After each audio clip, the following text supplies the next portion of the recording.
அனைவருக்கும் இனிய மாலை வணக்கம். இமிர் முன்னெடுத்து நடத்தும் நூல் அறிமுக விழா நிகழ்வு 444க்கு வருகை தந்திருக்கும் உங்கள் அனைவரையும் வருக வருக என்று வரவேற்று மகிழ்கிறேன்.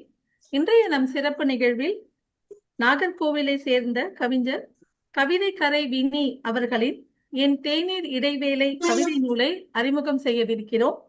இந்நூலினை நமக்கு அறிமுகம் செய்து வைக்க சான்றோர் தளத்தின் ஒருங்கிணைப்பாளர் பாவலர் சே மன்னர் மன்னன் அவர்கள் நம்மோடு இணைந்திருக்கிறார். பாபா ஐயா அவர்கள் இணைந்திருக்கிறாங்க. ஐயா வாங்க ஐயா, உங்களுடைய வாழ்த்துரை, அறிமுக உரை, திறனாய்வு எல்லாத்தையும் கேட்க காத்துட்டு இருக்கோம். வாங்க ஐயா. வாழ்த்துறை நூல் அறிமுக உரை பண்ணவங்க எல்லாம் முடிச்சுட்டு கிளம்பிட்டாங்க. உங்களுக்கு கடையை சாத்துற நேரத்துல வந்திருக்கேன்னு நினைக்கிறேன். அதேதான் சார். பரவாயில்ல, நான் நிகழ்ச்சி முடிவுட்டு வந்துட்டேன். கொஞ்சம் தொடர்ந்து பயணத்திலே இருந்தேன். மகிழ்ச்சி. இணைப்பில் இணைந்திருக்கின்ற அனைத்து என் அன்பு தமிழ் உறவுகளுக்கும் இனிய மாலை வணக்கம்.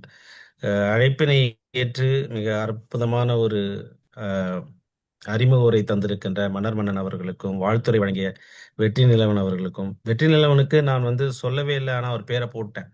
எப்படியும் வெனான்சிஸுடைய புத்தகத்தை அவர் வாசிச்சிருப்பாரு, அவர் கண்டிப்பா அவர் ஒத்துப்பாரு. நான் சொல்லும்போது நான் பேசுறதுக்கு முன்னாடியே வந்துடுறேன் தோழர் அப்படின்ட்டார். போன் எடுத்து ஈவினிங் கூப்பிடுறேன், கூப்பிடும் போதே வந்துடுறேன் தோழர் அப்படின்ட்டாரு. அந்த மாதிரியான ஒரு நட்புகளை நான் பெற்றிருக்கிறேன் என்பது எனக்கு மகிழ்ச்சி. அதே போன்று இணைப்பில் இணைந்திருக்கின்ற பாலைக்கோ மாணிக்கம் ஐயா அவர்கள், திருப்பத்தூர் வாகித் அவர்கள், ஒரு அற்புதமான பேச்சாளர், நல்ல ஒரு சிந்தனையாளர், நல்ல கவிஞர், அழகாக பேசக்கூடியவர், வசீகரமாக பேசக்கூடியவர். அதே போல நிகழ்வினுடைய முதலிலிருந்து இப்பொழுது வரை இருந்து கொண்டிருக்கின்ற சகாயா சுசி அவர்களுக்கும், பாத்தங்கம் அம்மா அவர்களுக்கும், தேவிகாரணியம்மா ஹைதராபாத்தில் இருந்து இருக்கின்ற இந்த தேவிகாராணியம்மா, அதுக்கப்புறம் தமிழ்தாய் வாழ்த்து பாடிய எங்கள் ஆசுகவி இரா சண்முகம் ஐயா அவர்கள் அனைவருக்கும் என் அன்பின் நன்றிகள். வினி சொன்ன மாதிரி தான், நாங்கள் நிறைய பேசியிருக்கோம் நிகழ்வுகளில். பீட்டர் ராஜன் ஐயா நிகழ்வுல தான் வினி எனக்கு முதலியா பழக்கமாக வராரு. கவிதைக்கரை வினி அப்படின்னு சொல்லி வராரு. பாருங்க, இப்போ எனக்கு அது ஸ்ட்ரைக் ஆகல. கவிதைக்கரை வினின்னு அவரை போட்டிருக்கணும், அதில் நான் வெறும் வினின்னு போட்டேன். அதுக்கப்புறம் நாங்கள் நேரடியாக பீட்டர் ஐயா ஏற்பாடு இந்த சென்ட் ஜோசப் கல்லூரியோடைய அந்த நிகழ்வுல தான் நேரடியாக சந்திச்சிட்டோம்.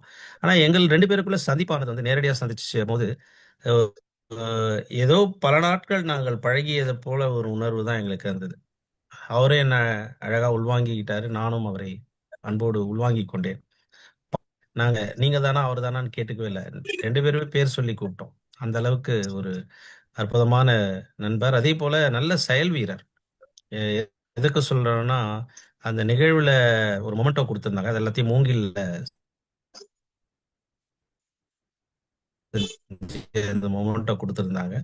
அந்த மொமெண்டோ வினி தான் அங்கிருந்து எடுத்து அதை முழுமையா செஞ்சு அனுப்பினாரு. அதுக்கப்புறம் அதை ரிசீவ் பண்ணி, கோயம்பேடுல இருந்து ரிசீவ் பண்ணி அதை சென்ட் ஜோசப் கல்லூரிக்கு அனுப்பி வைக்கிற வேலையை மட்டும் நான் பண்ணேன்.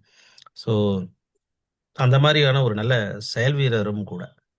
பழகுவதற்கு ரொம்ப இனிமையான நண்பர், மனிதர், மனிதநேயம் கொண்டவர். அவருடைய மகனும் அதே போல ரொம்ப சிரித்த முகத்தோடு அவரையும் அன்னைக்கு பார்க்க முடிந்தது. இந்த மாதிரி ஒரு நல்ல நட்பு. நான் திருவனந்தபுரமும், நாகர்கோவில், கன்னியாகுமரி சென்றிருந்த போது கூட ரொம்ப கேட்டார், நீங்க ஏன் வீட்டுக்கு வரல, நீங்க ஒரு 2 நாள் தங்கியிருக்கலாமே அப்படின்னாரு. நான் காலையில ஒரு ரவுண்ட் அடிச்சுட்டு உடனே கிளம்பிட்டேன். நான் ஒரு அலுவலக பணி, அதற்கிடையில் ஒரு 2 பேரை மட்டும் பார்க்கறதுக்கான வாய்ப்பு இருந்தது. அடுத்த முறை நான் கன்னியாகுமரியோ அல்லது நாகர்கோயிலோ அல்லது திருவனந்தபுரமோ வருவதாக இருந்தால் நிச்சயமாக உங்களை சந்திக்கிறேன். அங்கே எனக்கு தங்கணும்னு தான் ரொம்ப நாள் ஆசை. ஏன்னா அந்த ஊர் நீரோட இருக்கின்ற ஊர். அந்த ஊர் நீரோட இருக்கும். வீட்டுக்கு பக்கத்திலேயே நீர், மண் சார்ந்த நம்ம வீடுகளை பார்த்துருப்போம். நீங்க எந்த சைட்ல இறங்குனீங்கனாலும் கண்ணுக்கு எட்ட தூரத்துல நீர் இருக்கும். அது ஆறா இருக்கலாம், இல்லை கடலா இருக்கலாம், இல்லை குளமா இருக்கலாம், ஏரியா இருக்கலாம், எது வேணாலும் இருக்கும். அதை நான் ரொம்ப நாள் கழிச்சு, நான் ஒரு 6 மாதத்திற்கு முன்பு நான் நாகர்கோவில் சென்றிருந்த போது, நாகர்கோவில், திருவனந்தபுரம் நிறைய நல்ல டெவலப் ஆயிருக்கு. இப்பயும் அந்த வேலைப்பாடுகள்லாம் போயிட்டு இருக்கு, அதை பார்த்தேன். ரொம்ப ஆசையா இருந்தது அங்க போய் ஸ்டே பண்ணணும் அப்படின்ட்டு. அதுக்கான ஒரு வாய்ப்பு இன்னும் வரல சரியா. எப்பொழுதும் பணியின் காரணமாகவே ஓடிக்கொண்டே இருக்கிறோம். அதற்கு வாய்ப்பு வரும்பொழுது நிச்சயமாக அந்த நட்புறவுகளோட, அந்த பாசமிகு நட்புறவுகளோடு இருப்பதற்கான அந்த உணவு முறை, அந்த அங்க கிடைக்கிற பழம், அங்க இருக்கிற அந்த நிழல் எல்லாமே வந்து ரொம்ப சூப்பரா இருக்கும். வாய்ப்பு இருப்பவர்கள் அந்த கன்னியாகுமரி மாவட்டத்திற்கு ஒரு முறை அ போனீங்கன்னா தெரியும். அவ்வளோ அற்புதமான நான் சொல்ல சொல்ல பால் தங்கமும் அப்படியே சிரிச்சுட்டே இருக்காங்க. இது உண்மை. அந்த மாரி எனக்கு தமிழ் குடுத்த ஒரு மிகப்பெரிய கொடை என்னவென்றால் இதுதான். எனக்கு வேற என்ன சம்பாரிச்சிருக்கேன்னா, இந்த நட்புறவுகளை சம்பாதித்திருக்கிறேன். எல்லா ஊர்களிலும், எல்லா இடங்களிலும் எனக்கான எங்க வேணாலும் போய் என்னை பொருத்திக் கொள்வதற்கான ஒரு உரிமையை இந்த தமிழ் எனக்கு பெற்றுத் தந்திருக்கிறது என்பதுதான் என்னுடைய பலமாக நான் கருதுகிறேன். தமிழோடு இணைந்திருப்பதாக நான் கருதுகிறேன். இப்போ இது அவர பத்தின விளக்கம். இப்போ அவர் எழுதின நூல் பார்த்தீங்கன்னா, ரொம்ப வித்தியாசமான ஒரு அற்புதமான நூல் அந்த நூல். ம் வச்சிருப்பாரு. அ இடைவெளியே கிடைக்காதவர்களுக்கு தான் இடைவேளையினுடைய அருமை தெரியும். நெறைய பேருக்கு பார்த்தீங்கன்னா, இடைவெளியே இருக்காது. குறிப்பா பெண்கள் எடுத்துங்களேன் வீட்ல. அ ஒரு ஒரு ஒரு சில நேரங்கள்ல பார்த்தீங்கன்னா, அவங்க நெனச்சா கூட அவங்களால அந்த இடைவேளை எடுக்கவே முடியாது. காலைக்கு எழுந்து அ குழந்தைங்கள ஸ்கூலுக்கு அனுப்பி, கணவன அவர் வீட்டுக்கு அவரு அலுவலகத்துக்கு அனுப்புற வரையிலும் அந்த ஒரு டைம் பீரியட் இருக்குல்ல. அந்த 5ல 6லருந்து 10 ஆர் 6லருந்து 9 அந்த டைம் பார்த்தீங்கன்னா, அந்த 3, 4 ஹவர்ஸ் ரொம்ப பரபரப்பான ஒரு சூழல்ல அவங்க இருப்பாங்க. அதுக்கு இடையில ஒரு இடைவேளை எடுக்க முடியுமான்னா, எடுக்கவே முடியாது. நீங்க இந்த சைடுல ஒரு தேநீர் அருந்திக்கிட்டு, இல்ல அவங்க வச்சுட்டு இப்படி அருந்திக்கிட்டு, அந்த சைடுல உலையில அரிசி போடுவாங்க. காய்கறி நறுக்கிட்டு இருப்பாங்க. அப்புறம் பார்த்தீங்கன்னா, அந்த யூனிஃபார்ம் எடுத்து குடு அப்படின்னுவான் பையன். அங்க போய் அங்க எடுத்து குடுத்துட்டு வருவான். எல்லார் வீட்லயும் இருக்கிறது தான். அப்போ க அது போயிட்டு இருக்கும்போதே, "எனக்கு டவல் எடுத்துட்டு வா" அப்படின்னு கணவர் கேட்பாரு. இல்ல அந்த அந்த இது பனியன் எங்க எடுத்து வச்சிருக்க? எங்கன்னு தெரியலையே கொஞ்சம் எடுத்து குடேன் அப்படின்னு கேட்பாரு. அதையும் பண்ணுவாங்க. இருக்கிறது 2 கை தான். ஆனா 2 கால் தான். ஆனா அவங்க பார்த்தீங்கன்னா, 4 கை 10 கால் இருக்கா மாரி அவங்க வேலை செஞ்சுட்டு இருப்பாங்க. அந்த 3 மணி நேரத்தில சொல்றேன். அந்த மாரி நம்ம அலுவலகத்தில பார்க்கலாம், நண்பர்களை பார்க்கலாம். நெறைய பேர் இருப்பாங்க. இப்போ இத ஏன் சொல்றேன்னா, இந்த வாழ்க்கை முறையைத்தான் இந்த இந்த புத்தகம் முழுவதும் அவர் நிறைத்து வைத்திருக்கிறார். குவியல் குவியலாக கொட்டி, அப்படியே மூட்டை கட்டி அந்த புத்தகத்துக்குள்ள வச்சிருக்கார். எல்லாம் வாழ்வியல் சிந்தனைகள். சில கவிதைகளாக இருக்கின்றன, சில அறிவுரைகளாக இருக்கின்றன, சிந்தனைகளாக இருக்கின்றன, சில தத்துவங்களாக இருக்கின்றன. இப்படி அந்த புத்தகம் முழுவதும் நிறைய வரிகளை எடுத்து நீங்கள் உருவி அதை அ என்ன சொல்றது? அத தட்டச்சு செய்தோ அல்லது பிரிண்ட் எடுத்தோ நீங்க வீட்ல மாட்டி வைக்கலாம். அந்த மாரியான ஒரு வரிகள் நெறைய அதுல இருக்கு. நான் வாசிக்கும் பொழுது ரொம்ப நெருக்கமாகவும் இருந்தது. அதுக்கப்புறமா தான் அவராண்ட கேட்டேன். அந்த புத்தகத்த எனக்கு கொஞ்சம் முடிஞ்சா அனுப்பி வைங்க, புத்தகமாவே. நமக்கு மனதுக்கு நெருக்கமான, ரொம்ப இயல்பான நெருக்கமான அதே நேரத்தில ரொம்ப சிந்திக்க வைக்கக்கூடியதாகவும் அந்த புத்தகங்கள் இருக்கிறது. இந்த மாரி வந்து பார்த்தீங்கன்னா, அந்த இடைவேளை என்பது ரொம்ப ரொம்ப முக்கியம் என்று நான் கருதுகிறேன். ஓய்வு என்பது ஒரு முக்கியமானது. அந்த தேநீர் என்றாலுமே உங்களுக்கு ஒரு சில நம்ம கவிதை எழுதுறோம் இல்லையா? அதில வந்து சில குறியீடுகளை நாம் சிலதுக்கு வைப்போம். அந்த குறியீடு தான் அதுக்கு பொருந்தும். இப்ப தேநீர் என்றாலுமே அது ஓய்வு என்பதற்கு குறியீடு. இடைவேளை என்பதற்கு குறியீடு. கொஞ்சம் ஆசுவாசப்படுத்திக் கொள்வதற்கான ஒரு குறியீடு. அன்பு என்பதற்கான ஒரு குறியீடு. பகிர்தல் என்பதற்கான குறியீடு. இந்த எந்த குறியீடுல நீங்க எடுத்து தேநீர பொருத்தினாலும் அழகா பொருந்திரும். நீங்க வேணா பொருத்தி பாருங்க. நீங்க கவிதை எழுதி பாருங்க. கரெக்ட்டா பொருந்தும் தேநீர். அ அதே மாரி இடைவேளை என்பதும் நீங்கள் அதுக்கு சொன்னா நான் இன்னும் அத டீட்டெயிலா குடுக்க வேண்டியது இருக்கும். இப்ப நான் தேநீருக்கு மட்டும் சொன்னேன். நீங்க அத தேநீர பொருத்தி வச்சு நீங்க எழுதி பாருங்க. கரெக்ட்டா பொருந்தும். அப்ப தேநீர் என்பது வெறும் பச்சை இலைகளால் ஆனதோ, அல்லது பச்சை இலையை காய வைத்து பதப்படுத்தியதோ அல்ல. அதில் தயாரிக்கப்பட்ட ஒரு நீரோ அல்ல. அதனுடைய குறியீடு வேறவாக இருக்கிறது. இப்ப நீங்க நெறைய ஜென் தத்துவங்களை பார்த்தீங்கன்னா, அந்த தேநீர் சம்பந்தப்பட்ட கோப்பைகளாக இருக்கட்டும், தேநீர் சம்பந்தப்பட்ட இருக்கட்டும், எல்லாமே அதோட பயணித்துக்கிட்டே இருக்கும். இப்ப இதுக்குள்ள ஒரு தத்துவம் இருக்கும். அப்படிதான் வந்து இந்த இவருடைய கவிதைகள் எல்லாமே எழுதப்பட்டிருக்கின்றன. வெகு வெ அதாவது ஒரு சில கவிதைகளை மட்டும் நான் சொல்லிவிட்டு நான் வெளியே வரலாம் என்று கருதுகிறேன். அல்லது என்னுடைய வாழ்த்துரையை முடித்துக் கொள்ளலாம் என்று இருக்கிறேன். கொஞ்சம் என்னுடைய நேரம் மற்றவங்கள விட கொஞ்சம் அதிகமா எடுத்துக்கிறேன்னு நெனைக்கிறேன். அதுக்கு சேரா அவங்க கொஞ்சம் எனக்கு அனுமதி தரணும். இன்னும் விடாம தொடர்பு கொண்டுகிட்டே இருக்காங்க அலுவலகத்துல இருந்து. அஹ், அந்த அந்த இடைவேளையை வந்து நாம் எப்பொழுது பயன்படுத்த தவறுகிறோமோ அல்லது எடுத்துக்கொள்ள தவறுகிறோமோ அப்பொழுது நமக்கு வந்து சோர்வினுடைய மிகுதிக்கு போவோம். இடைவேளை அந்த இடைவேளை என்பது நீங்கள் தேநீரோடு தான் இருக்க வேண்டும் என்ற அவசியம் இல்லை. தேநீரை நீங்கள் நண்பராக கூட வைத்துக் கொள்ளலாம். தேநீரை நண்பராக கூட நீங்க குறியீடா வைத்துக் கொள்ளலாம். அந்த இடைவேளை என்பது ஒரு நண்பரோடு ஆசுவாசம், அதாவது உங்களை ஆசுவாசப்படுத்திக் கொள்வதற்காக மனம் திறந்து பேசுகின்ற அந்த நேரம் கூட ஒரு தேநீர் அருந்துவதை போன்ற ஒரு சுவையானதுதான். யோசித்து பாருங்க. மனம் விட்டு உங்கள் குழந்தைகளோடு உட்கார்ந்து பேசுகிற அந்த நேரம் கூட அந்த இடைவேளை என்பது தேநீர் அருந்துவதை போல் ஒரு சுவையான ஒரு அனுபவம் தான். உங்களுடைய இணையரோடு நீங்கள் எங்காவது கைப்பிடித்துக் கொண்டு சிறிது நேரம் காலார நடக்கின்ற அந்த காலையிலேயோ அல்லது மாலையிலேயோ நடக்கின்ற அந்த நேரம் கூட அந்த இடைவேளை என்பது தேநீரை போன்ற ஒரு அற்புதமான ஒரு மனத்தை தரக்கூடிய ஒரு சுவையான அனுபவமாகத்தான் இருக்கும். இப்படி இந்த குறியீடுகள் எல்லாம் பொருத்தி கொண்டே வரும்பொழுது அவர் எழுதுகிற கவிதை நம்மை மனதிற்கு நெருக்கமாக்குறது. அந்த ஒரு சொல்லிலேயே இரண்டு சொல்லி அவர் வச்சிருக்க தலைப்பு அந்த கவிதையோடு சம்பந்தப்பட்டதுன்னு நினைச்சேன். அப்புறமா தான் நான் படிக்கும் போது தெரிஞ்சுக்கிட்டேன் அந்த கவிதை தனி, அந்த தலைப்பு தனி அப்படின்னு. ஒரு எடுத்துக்காட்டுக்கு சொல்றேன். 24வது பக்கத்துல சொர்க்கம்னு ஒரு தலைப்பிட்டு ஒரு 5-4 வரி எழுதியிருக்காரு. முதல்ல சொர்க்கமோட சேர்த்து வாசிச்சேன். எனக்கு அது புரியல. புரியலன்னா புரிஞ்சுது. அந்த சொர்க்கம் இதுக்கு பொருந்தலையே அப்படின்னு பார்த்தேன். அப்புறம் சொர்க்கத்தை தனியா தலைப்பா வச்சுட்டு அப்புறம் அந்த கவிதையை வாசிக்கும் பொழுது அழகா புரிஞ்சுது. இப்ப தலைப்பு வந்து சொர்க்கம். அவர் எழுதுறாரு, போதி மரங்கள் சொர்க்கம் சேர்வதில்லை அப்படின்னு ஃபர்ஸ்ட் ஆரம்பிக்கிறார். போதி மரங்கள் சொர்க்கம் சேர்வதில்லை. ஏன்டா போதி மரம் சொர்க்கம் போகாது? புத்தனையே கொடுத்த மரம். ஏன் எப்படி அது சொர்க்கம் போயிருக்காது? சொர்க்கம் ஏன் போகாது? அப்படின்ற ஒரு ஆச்சரியம் எனக்கு அந்த முதல் வரிகளை வாசிக்கும் பொழுது எனக்கு இருந்தது. நம்ம வந்து கற்பக விருட்சம்ன்றோம், கல்பதர்ன்றோம், ஏதோ வந்து சொல்றோம் நம்ம. ஆனா போதி மரம் வந்து புத்தனையே கொடுத்த மரம். அங்க உட்கார்ந்த பிறகுதான் அவன் ஞானம் வந்ததுன்னு சொல்றோம். அப்ப இது எப்படி சொர்க்கத்துக்கு போகாம இருக்க முடியும் அப்படின்ற கேள்வி வரும்போது அதுக்கு அழகான ஒரு பதிலை அடுத்த வரிகளில் அவர் தருகிறார். அதுதான் அந்த கவிதையினுடைய உச்சத்தை மிக அழகாக ஒரு என்ன சொல்றது, ஒரு அழகான ஒளிவூட்டக்கூடிய ஒரு வரியாக அடுத்த 2 வரி வருகிறது. என்னடான்னு பாத்தீங்கன்னா, போதும் என்று மனமே சொர்க்கமாகிறது என்று முடிக்கிறார். அப்போ போதி மரம் என்பது சொர்க்கத்திற்கு போக வேண்டியதில்லை, சொர்க்கம் சேருவதில்லை. காரணம், அது இருக்கின்ற இடத்திலேயே சொர்க்கமாக தன்னை வைத்துக் கொள்கிறது, அல்லது தன்னிடம் வருபவர்களை அந்த இடத்தை சொர்க்கமாக மாற்றி விடுகிறது என்று சொல்கிறார்கள். இப்போ இது போதி மரத்திற்கு மட்டும் தான் பொருந்துமா அப்படின்னு பாத்தீங்கன்னா கிடையாது. ஒரு பிரச்சனையோட வரவனுக்கு என்னைக்கு நீங்க அதற்கு அவனுக்கான தீர்வை நீங்கள் தருகிறீர்களோ நீங்கள் போதி மரமாக மாறிவிடுவீர்கள். அந்த அந்த தீர்வின் மூலமாக அவன் உங்களுடைய நிழலில் இருப்பதை அவன் சொர்க்கத்தில் இருப்பதாக உணர்வான். ஒரு கைவிரலை பிடித்து கொண்டு போகிற குழந்தைக்கு தன்னுடைய தந்தையினுடைய அல்லது தாயினுடைய கைவிரல் தான் சொர்க்கம். அதை விட வேற எந்த சொர்க்கமும் இருக்க முடியாது. சொர்க்கம் என்பது ஒரு கற்பனையால் உருவாக்கப்பட்டு நமக்கு காலங்காலமாக சொல்லப்பட்ட ஒன்று.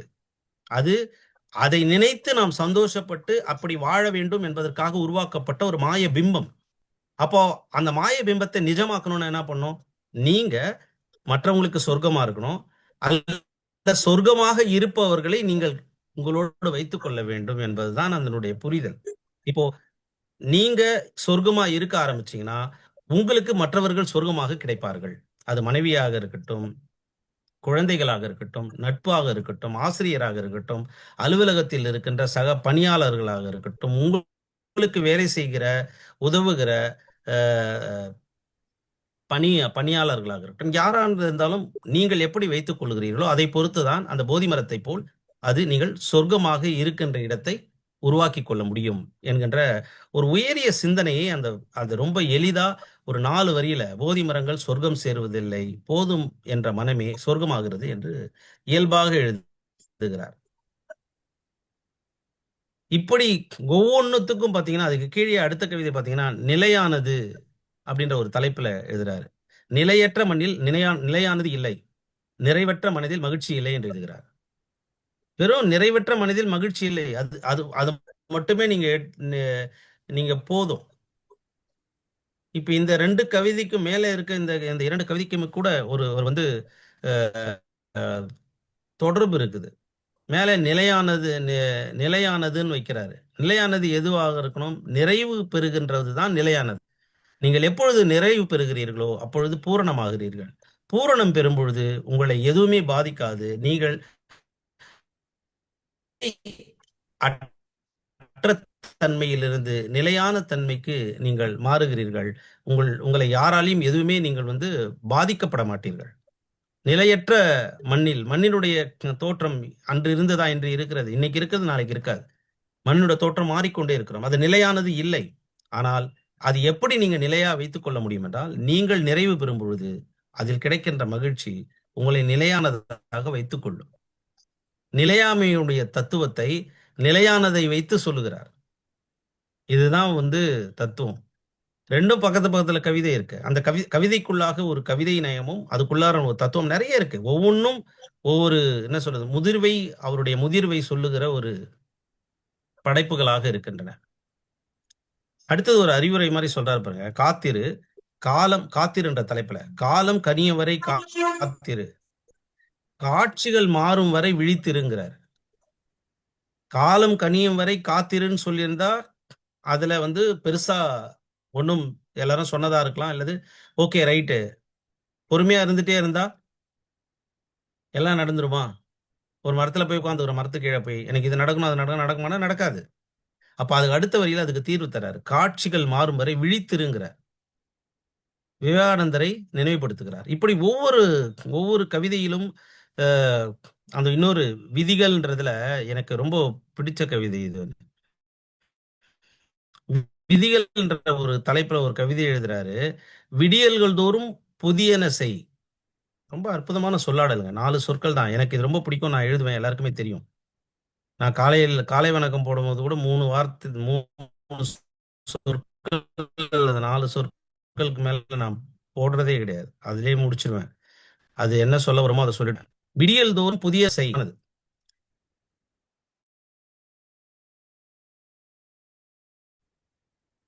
என்று அவர் எல்லாம் ஒரு விதிகளோடு தான் இருக்கிறது.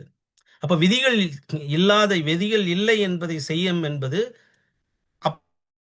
அது என்ன? இது விதிகள், இது ரொம்ப அதாவது ஒரு முரண்னா அந்த முரண்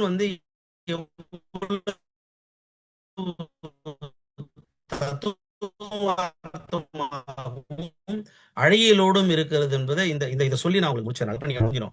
புதுசா எதனா புதுசா ட்ரை பண்ணிட்டே இருக்கு, ஓகே ஃபைன். ஆனா விதிகள் ஏதும் இல்லை என செய் என்பதுதான் சிக்கல். அது எப்படி நீங்க உள்வாங்கிறது? இங்க எல்லாமே விதிகளோடு இயங்கிக் கொண்டிருக்கிறது. ஒரு பொருளை தூக்கி போடுகிறீர்கள், அது கீழே இறங்குகிறது, அது விதியோடு இயங்குகிறது. பூமி சுற்றி கொண்டிருக்கிறது, அது விதியோடு இயங்குகிறது. தண்ணீர் ஓடுகிறது, விதியோடு இயங்குகிறது. காற்று பரவுகிறது, விதியோடு இயங்குகிறது. இயற்கை எல்லாமே விதியோடு இயங்கிக் கொண்டிருக்கிறது. நாமும் விதிகளுக்கு கட்டுப்பட்டவர்கள்.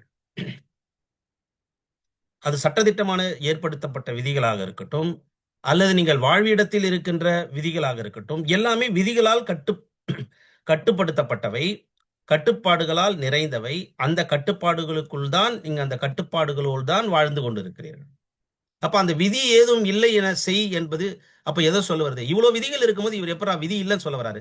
அது முரண்தானே? அது எப்படி சாத்தியமாகும் என்ற கேள்வி உங்களுக்கு வரும். சரியா? அப்போ அந்த எப்படி அது சாத்தியமாகும் என்று சொல்லும்போது சாத்தியம் என்று நாம் சொல்ல தோணுகிறது. காரணம், விதிகள் இல்லாத இடம்தான் சுதந்திரமானது. பெரியார் அழகா சொல்வார், இந்த விதிகள் எல்லாம் எதற்காக உருவாக்கப்பட்டன என்றால், அவருடைய வரி அது, அடிமைப்படுத்துபவனை அடிமையாக வைத்திருக்கவும் அவன் மேலேறி வரக்கூடாது என்பதற்காக ஆளும் வர்க்கத்தினால் உருவாக்கப்பட்டவைதான் விதிகள் என்று அவர் சொல்லுகிறார். விடுதலை எழுதுறார், 50கள் எழுதுறார். அப்போ இது எனக்கு பொருந்தது. நீங்கள் எப்பொழுது நீங்கள் விதிகளுக்கு உட்பட்டு நடத்த வேண்டும் என்று நீங்கள் நினைக்கிறீர்களோ அப்பொழுதே உங்களுக்குள் ஒரு அடிமைத்தனம் உள்ளே வர நுழைகிறது. அதை நீங்கள் அனுமதிக்கிறீர்கள் என்று பொருத்தம். அது எந்த விதிகளாக இருக்கட்டும், எந்த விதிகளை நீங்கள் பொருத்தினாலும் இயற்கையிலிருந்து நீங்கள் மாறுபடுகிறீர்கள். அந்த சுதந்திரத்தை அவர்களிருந்து பறிக்கிறீர்கள் என்பதுதான் பொருள். அப்ப விதிகளற்ற ஒரு சமுதாயம் உருவாகும் பொழுது சுதந்திரமான ஒரு சமுதாயத்திற்கு நீங்கள் பயணிக்கிறீர்கள் என்பதைத்தான் அவர் குறியீடாக அழகாக சொல்லுகிறார். அப்படி சாத்தியமா என்றால் சாத்தியம். நீங்கள் உங்களுக்கான சுதந்திரத்தை முதலில் நீங்கள் எடுத்துக்கொள்ளுங்கள். பிறகு அந்த சுதந்திரத்தை உங்களை சார்ந்தவர்களுக்கு அந்த சுதந்திரத்தை கொடுங்கள். கட்டாயப்படுத்தாமல் இருக்க முயலுங்கள். இங்க இருக்கின்ற விதிகள் எல்லாம் எப்படி இருக்கின்றன? யாரோ ஒருவருக்கு சாதகமாக இருக்கிறது, அல்லது அதிகாரத்தில் இருப்பவருக்கு சாதகமாக இருக்கிறது, ஆளும் வர்க்கத்திற்கு சாதகமாக இருக்கிறது, இல்ல பணம் படைத்தவர்களுக்கு சாதகமாக இருக்கிறது. அவர்கள் வேண்டுமென்றால் அதனுடைய ஓட்டைகளை வைத்து தளர்த்தி கொள்கிறார்கள். இப்படித்தான் எல்லா விதிகளும் நிறுவப்பட்டிருக்கின்றன. அப்போ இந்த விதிகள்ல இருந்து இயற்கை விதிகளுக்கு வாங்கலேன். அந்த இயற்கை விதிகள்ல இருந்து நீ தப்ப முடியுமா? அப்ப அது விதியினே சொல்ல முடியாது. இன்னொரு கோணம். எதை நீங்கள் விதி என்று சொல்வீர்கள்? மாற்றக்கூடியதை தான் விதி என்று சொல்ல முடியும். மாறுகின்றது தான் விதி என்று சொல்ல முடியும். மாறாத ஒன்றை எப்படி விதி என்று ஏற்றுக்கொள்ள முடியும்? அப்போ நீங்க இறப்பு என்பது விதிக்குள் அடங்குமா என்றால் அடங்காது. நீங்க விதின்னு சொல்றீங்கல்ல, அதுவே தவறு. இறப்பு என்பது எப்படி விதிக்குள் பொருந்தும்? அது எல்லோருக்கும் பொதுவானது என்பது எப்படி விதிக்குள் பொருந்தும்? பொருந்தாது. பூமி சுற்றுகிறது, நீங்க உங்களால அதை மாத்தி சுத்த வைக்க முடியுமா? அப்ப அதை எப்படி நீங்கள் விதி என்று சொல்வீர்கள் என்று இதற்கு முரணாகவே நான் அதில் பேச முடியும். மேலே இருந்து விழுகின்றதை நீங்கள் உங்களால் தடுக்க முடியுமா? எங்கே புவியீர்ப்பு சக்தி இருக்கிறதோ அந்த இடத்தில் அந்த பொருள் கீழே விழும். அது விதி என்று நீங்கள் சொல்லுகிறீர்கள். அது விதி அல்ல. அதை நீங்கள் மாற்ற முடியாத போது அது எப்படி விதியாக இருக்க முடியும் என்பது என்னுடைய கேள்வி. இது வேறொரு கோணம்.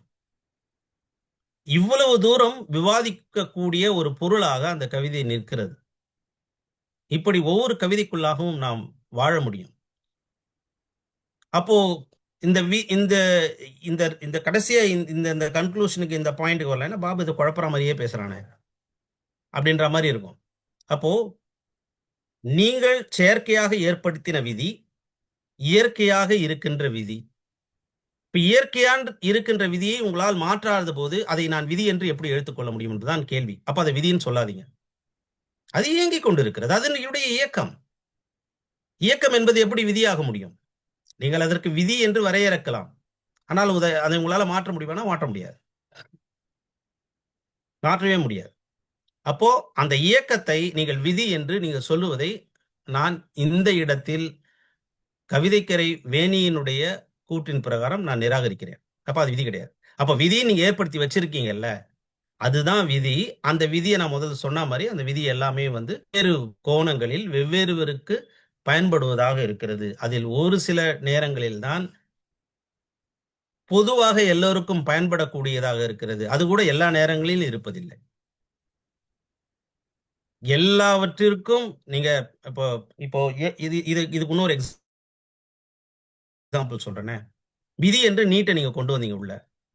நீட்டு மிக சிறப்பான ஒண்ணு, அற்புதமான ஒண்ணு. இதை வச்சு எல்லாருமே ஃபில்டர் பண்ணலான்னு இந்த தமிழ்நாட்டில் இருக்கிற என்னுடைய பெண் குழந்தைகளை நீங்க என்ன பாடுபடுத்துனீங்க? இன்னை வரையும் பாடுபடுத்திட்டு தானே இருக்கீங்க. அப்ப அதுல ஒரு ஓட்டை வந்தது, அதுக்கு என்ன பண்ணீங்க?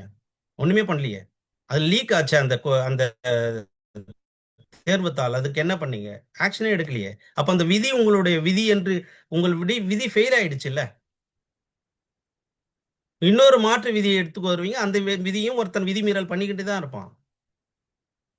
மிகப்பெரிய மடாலயம் ஷாவலின் என்கின்ற மிகப்பெரிய மடாலயம் சீனாவில் இருக்கு. உலக பிரசித்தி பெற்ற குங்ஃபுடைய கலையை தோற்றுவித்தது. அங்க நம்முடைய காஞ்சிபுரத்திலிருந்து போன இளவரசர் போதிபதர்மருக்கும் கூட சிலை இருக்கு. அங்க 26 வருஷமாக இருந்த ஒரு துறவி, அவர்தான் தலைமை துறவி. அந்த தலைமை துறவியின் மீது வழக்கு போடப்பட்டு அந்த வழக்கு நிரூபிக்கப்படுகிறது.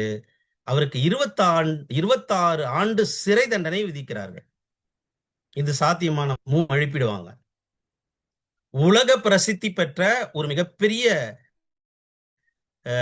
பௌத்த ஷாவலின் டெம்பிள்ல ஏற்பட்ட இந்த ஊழலில் அவருக்கு 26 ஆண்டு சிறை தண்டனை. பாலில் ஊழல் செய்தவருக்கு மரண தண்டனை விதித்திருக்கிறது. நம்மளுக்கு தெரியும், நீங்க எடுத்து போட்டீங்கன்னா நெட்லயே வரும். சாலையில் சாலை பணிகள் செய்ததில் ஊழல் செய்ததுல வடகொரியாவுல முதலைக்கு அவர் இரையாக்கப்பட்டிருக்கிறார். ஒரு விதத்துல நீங்கள் காருண்யம் பேசுபவர்கள் இது ரொம்ப தவறு அப்படின்னா, இப்ப இவர்கள் எப்படி நம்ம திருத்துவது? தண்டனைகள் கடுமையாக்கப்பட வேண்டும் என்பது ஒரு பக்கம் இருந்தாலும், அவர்கள் புரிந்து கொள்வதற்கான சூழலை எத்தனையோ, அதுவும் பாருங்க, இதுல முக்கியமா கவனிக்க வேண்டியது அந்த 26 வருடம் மடாலயத்தில் இருந்த அந்த மூத்த துறவி. அதை விடவா ஒரு சிறப்பான இடம் அவருக்கு அறிவையும் பகுத்தறிவையும் அல்லது எல்லாவற்றையும் போதிக்கக்கூடிய இடம் இருந்துவிடக்கூடும் இந்த உலகத்தில்? அந்த இடத்துல இருக்கிற தவறு செய்யும் பொழுது அந்த அரசு இப்படிப்பட்ட ஒரு தீர்ப்பை வழங்குகிறது. அப்போ விதி என்பது இல்லாமல் இருப்பதுதான் சுதந்திரம் என்று கவிதைக்கரை வேணியனுடைய அந்த நானும் ஏற்றுக்கொள்கிறேன். அந்த கவிதையை மறுபடியும் வாசிச்சு பாருங்க, ரொம்ப அழகான கவிதை. விடியல்கள் தோறும் புதியன செய், விதிகள் ஏதும் இல்லை என செய். தேவையில்லடா, எந்த விதியுமே தேவையே இல்லை, நான் என்னை போல் ஏங்கிக் கொள்கிறேன். அது அடுத்த கவிதையோட நான் முடிச்சிடலாம். ஒரு கவிதை சொன்னேன், இந்த கவிதையோட எனக்கு முடிக்கலான்னு தோணுது. கிழக்குன்றதுக்கு ஒரு கவிதை எழுதியிருக்காரு. அந்த கிழக்க நீங்க வேற நிறைய குறியீடுகளோடு நீங்க பொருத்தலாம். கிழக்கு என்பது எழுச்சி, கிழக்கு என்பது விடியல், கிழக்கு என்பது புரட்சி, கிழக்கு என்பது ஏற்றம், கிழக்கு என்பது மாற்றம். இப்படி நீங்க சரளமா வருது, அப்படியே சொல்லிட்டே போலாம். அந்த குறியீடுகளை நீங்க சொல்லிட்டே போலாம். கிழக்கு என்பது வெளிச்சம். இப்படி நீங்க கிழக்குகளோட போலாம். அவர் சொல்றாரு, அந்த கவிதையை சொல்றாரு, கிழக்கு கிழக்கு என்பதும் மேற்கு என்பதும் சூரியன் அறிவதில்லை. திசைகள் உன் பெயர் சொல்லட்டும், ஏங்கிக் கொண்டே இரு என்று எழுதுகிறார். அப்பா சூரியனா நீங்க எடுத்துக்கிட்டீங்கன்னு வச்சுங்க, சூரியன் தான் அவர், அதுல மாற்று கருத்தே கிடையாது. அம்மா சூரியன் தான். அவங்களுக்கு எதனா திசை இருக்கா? கிடையவே கிடையாது. சூரியன் திசையை அறிந்திருக்குமா? அறிந்திருக்காது. எல்லா இடங்களிலும் வியாபித்து இருக்கும் சூரியன் எப்படி திசையை அறிந்திருக்கும்? சூரியனை வச்சுதான் நீங்களே திசையை போடுறீங்க. ஆனா சூரியனுக்கு தெரியாது அது திசைன்னு. நீங்க என்ன வச்சுதான்டா திசையை போட்டிருக்கீங்கன்னு அதுக்கு தெரியாது. சூரியன் உதிக்கின்ற இடம்தான் கிழக்கு, மறைகின்ற இடம் மேற்கு என்பதெல்லாம் உங்களுக்குத்தான், அதுக்கு கிடையாது. இப்படி ஒவ்வொரு கவிதைக்குள்ளாகவும் ஒரு நீண்ட நெடிய விளக்கத்தை தரக்கூடிய அளவிற்கு அந்த கவிதைகள் நம்மை அனுமதிக்கின்றன. அப்படிப்பட்ட ஒரு கவிதையை மிக அழகாக கவிதைக்கரை வேணி அவர்கள் தந்திருக்கிறார்கள். இன்னும் அவர் நிறைய எழுத வேண்டும்.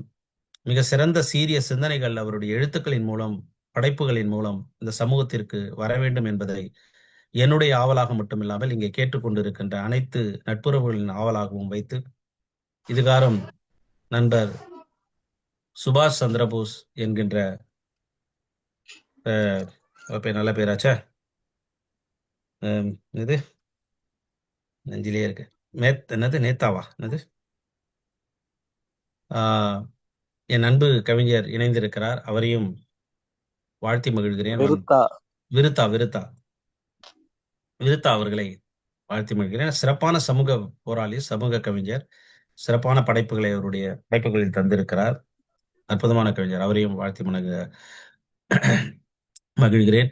இதுகாரம் இந்த உரையை பொறுமையோடு கேட்டுக்கொண்டிருந்த என் அன்பு தோழமைகள் அனைவருக்கும் நன்றி பாராட்டுகிறேன். இந்த நிகழ்வை குறுகிய காலத்தில் நம் நேரம் கொடுத்தாலும் என் அன்பு தோழமை சேரா கிருஷ்ணகுமாரி அவர்கள், நிமிர் இலக்கிய வட்டத்தின் செயலாளர், மிக அற்புதமாக செழுமைப்படுத்தி ஒழுங்குபடுத்தி, அவர் நினைச்சிருப்பாரு 8:15 அந்த நிகழ்ச்சி முடிச்சுட்டு வீட்டுக்கு போயிடலாம் அப்படின்னு. நான் வேற ரொம்ப நேரம் பேசிட்டேன்னு நினைக்கிறேன், தவறாக நினைத்துக் கொள்ளாதீர்கள். பட் பேசுவதற்கான முக்கியமான புத்தகமாக நான் இதை கருதுகிறேன் என்று சொல்லி அனைவருக்கும் என்னுடைய வணக்கத்தோடு என்னுடைய வாழ்த்துரை நிறைவு செய்கிறேன். நன்றி, வணக்கம்.